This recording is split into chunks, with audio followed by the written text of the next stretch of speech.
was soon obvious to me that none of what I was discovering was what I expected to discover. None of it was what I was led to believe was in the Bible. I'd never read the Bible until a year ago. Prior to that, I must admit that I thought it was all just superstitious nonsense. I only really started reading the Bible as a research project, looking into why someone I love very dearly, who'd become a born-again Christian, had changed their lives completely because of it and had become supremely happy. So I just wondered what on earth it was all about. So anyway, this was what I did. I bought a new modern version of the Bible. Here it is, very well thumbed indeed. I've read it, devoured it. I've been doing it every day for a year. I'm going to get onto all of the reasons why. But originally, I was gifted by a very great friend an old Bible, kind of the old English version Bible. And I just simply couldn't get my head around the old style of language. It was just too difficult for me. But once I began reading this in a modern English, it was far easier.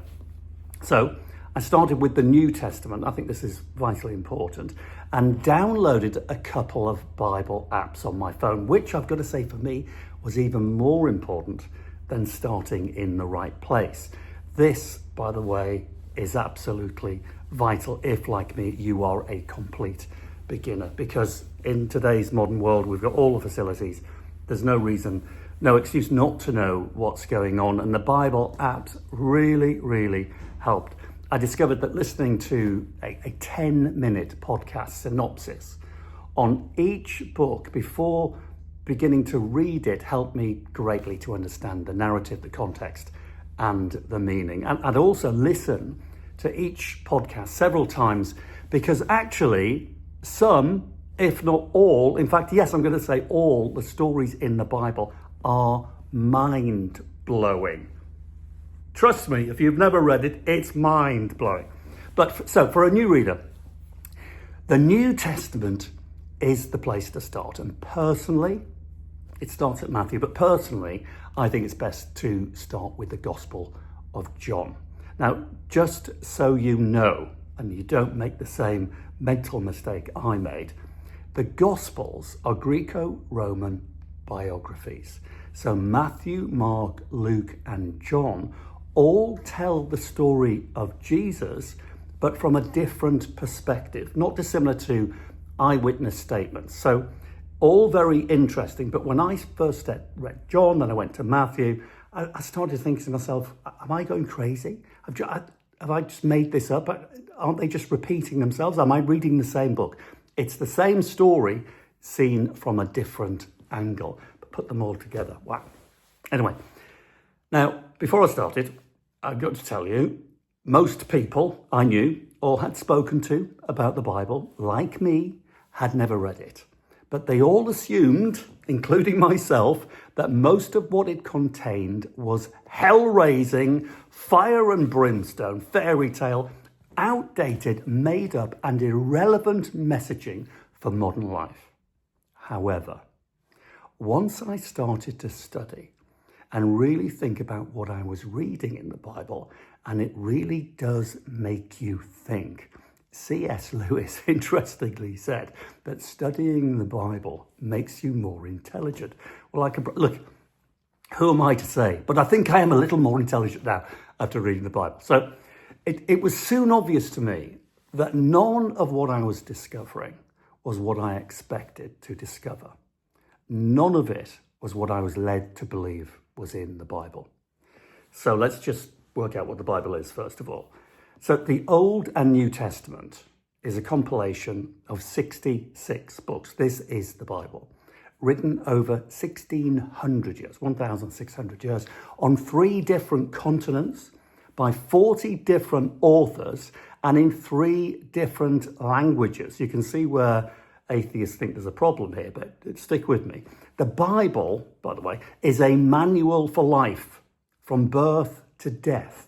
Now, you may or may not like what it teaches in places, but that's not the point. There is no doubt that that's what the Bible is. It is a manual to live as close to a perfect life as humanly possible, whether you like this perfection or not. It's historical, it's symbolic, it's literal, figurative, philosophical, allegorical, prophetic, spiritual, poetic, musical, and most certainly wise. And I think that's wisdom is the thing. A wisdom that you soon realize relates to life today. Literally today, as if it was written yesterday. All of this was somewhat of a shock to me, I can tell you. And if you've never read the Bible and you're going to put some time into it, I promise you it will shock you. Now, atheists, of course, and there'll be plenty watching this, and I'd love to hear your comments, will suggest that because the Bible is written by so many people over such a long period of time, it goes to show that we shouldn't take any notice of the Bible. It surely cannot be relied upon. That's what they say. They scream, in actual fact, they get very angry, that it's written by unreliable human beings. Now, of course, human beings are unreliable. They say that these human beings have agendas or had agendas and their opinions, and that they wrote their agendas and their opinions down, their biases. Yet, the Christians say, ironically, the Bible proves that the opposite is true.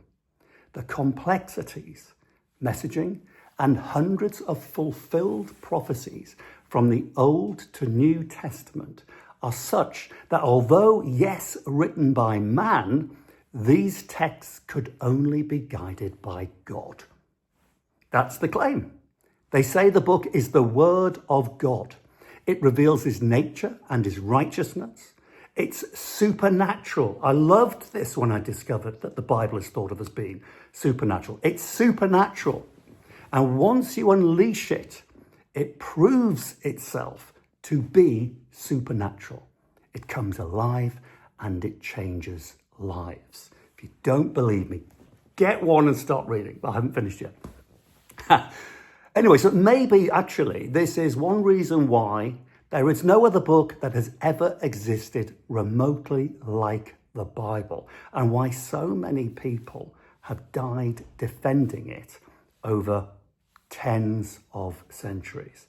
It might also be the reason why the Bible has been the best-selling book every single year for 2,000 years. This, I can tell you, was all very interesting to me as the discoveries unfolded.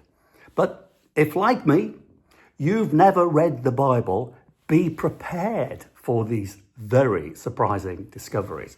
Did you know, for example, that the Bible has 63,779 cross-references between chapters and verses? These references connect locations, people, and stories across 1,600 years of writings. Now, mathematically speaking, this is an absolute impossibility.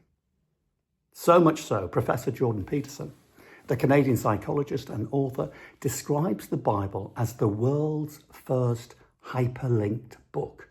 I believe it's the only hyperlinked book. It can only be the world's first hyperlinked book, meaning that the Bible has the ability to reference itself throughout the entirety of the book, jumping from one century to another and connecting and making sense of texts across time. It's not dissimilar, when you think about it, to how Wikipedia works today, to hyperlink articles and related topics. Now, this modern technology does it to build and connect a vast array of knowledge from all over the world, covering all subjects in the world. The Bible, astonishingly, does exactly the same. And actually, on that point of Wikipedia, very interestingly, I discovered whilst writing my book, The God Conundrum, An Easy Guide to Life, the Universe and Everything, interestingly enough, the founder of Wikipedia, Larry Sanger, who was an ardent atheist, hardcore atheist all his life, announced in 2025 that he'd become a Christian after spending several years studying Jesus and this book, the so-called, I believe it is, supernatural Bible. Now, if you search online, you will find now a famous artistic visualization in the form of a bar graph, very simple, showing the Bible cross references. These are all those 60-odd thousand references across the New Testament, from the Old Testament to the New, which it illustrates the magnitude of it all. Now, the work was created through a collaboration between computer scientist Chris Harrison. You can Google all these people, all these names, and Pastor Christopher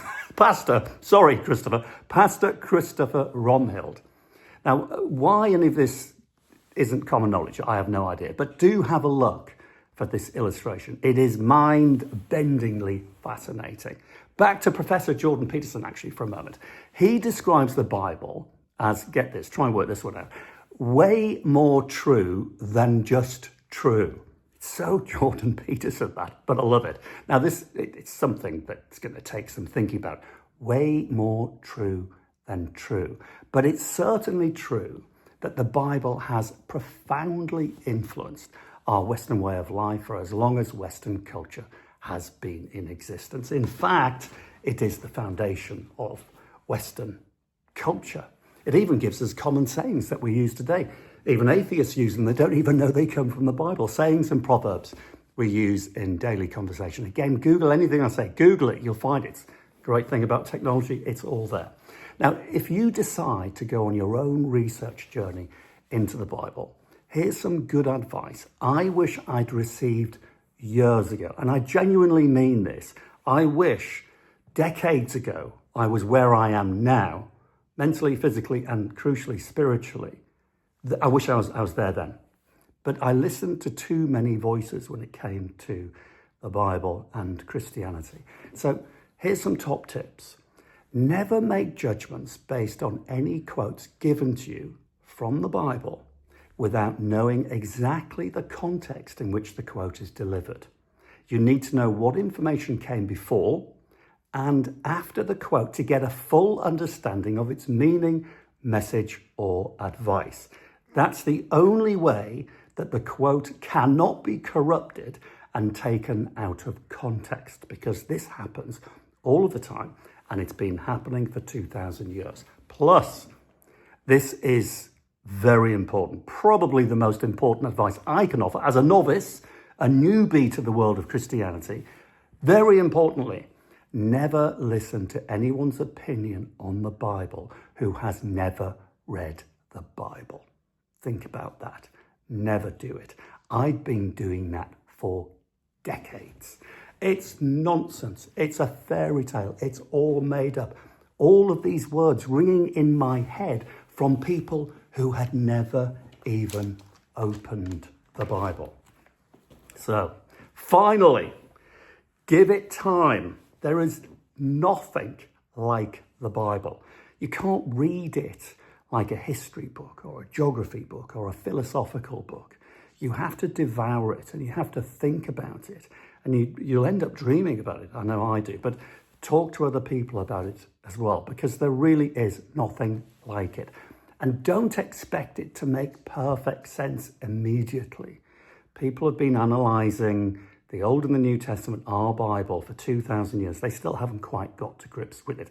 The information is so great. The magnitude of it is so big. It will take a lifetime of study, which is why they say you can never finish reading the Bible. So it'll take work and philosophical thinking, but it's stimulating. Remember, C.S. Lewis said it'll make you clever. It's true.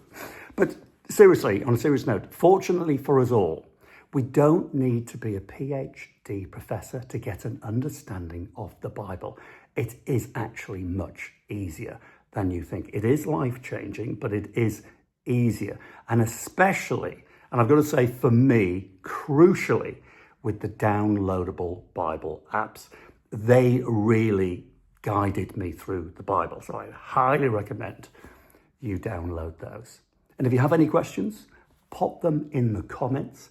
And I'd love to know how you get on if you're a first-time reader of the greatest book in the world, in my opinion. If you've got another opinion, let me know. Thanks for watching.